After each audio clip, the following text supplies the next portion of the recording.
Well, hello there, folks.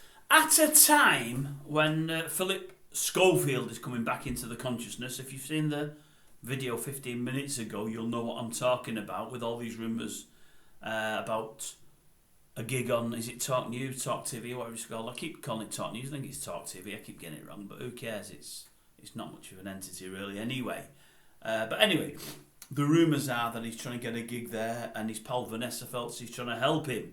I just thought it's very strange that it comes the same weekend as a lot of new information about Holly Willoughby, his ex-co-presenter there, and her fella, is it Dan Baldwin, I think it is. Dan, you might well know, has got his own production company and has had for a while now. Very successful, doing very well for himself. Does a bit with BBC and ITV. He's a big mover and shaker, and Holly's done really well to hitch her wagging towards his wagon train there.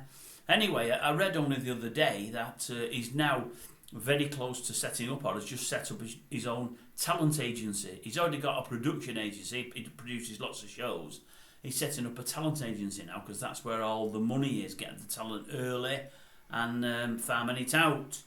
Now this comes on the back of us hearing a few months since that Holly Willoughby, his wife there and Philip's ex-co-presenter, left the talent agency that her and Philip was with, went to another talent agency, which it turns out, and I only knew this weekend, turns out that she went to another talent agency, but seemingly she's one of the directors of the talent agency she went to, but she's been very clever because she's not listed as Holly Willoughby, she's listed as Holly Baldwin, using her husband's name. She doesn't tend to use that normally.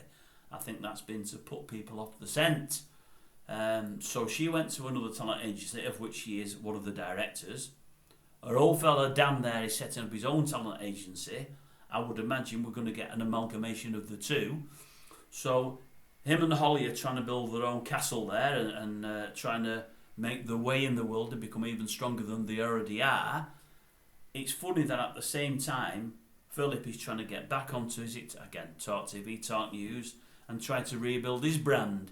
And he's also talking about bringing out a tell-all book that will tell his side of the whole saga, leading up to him probably announcing that he was gay, and then the affair with the guys had the affair with, the young boys had the affair with, and then he's leaving of ITV. Will he still class it as mutual consent? I think he was sacked. I don't know how he'll describe that one. But I think he's going to let us into what him and Holly might have known and might have discussed along the way. I think he's going to try and open a can of worms there, and I think he's going to try and make it a bit more difficult, should we say, for Holly going forward.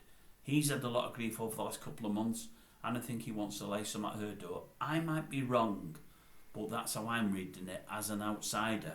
It seems strange that Holly and Dan are building their brand this last week or so, and at the very, very same time, Philip's looking to get back onto TV and bringing out a tell-all book. And we know about them, don't we, folks? Those tell-all books, they tend to tell a lot and they tend to be a no-holds-barred account, and no doubt that's what everybody's looking forward to now. Anyway, that's where we're at the moment. But Holly and Dan, they're soaring at this moment in time. Can Philip clip the wings? We shall see.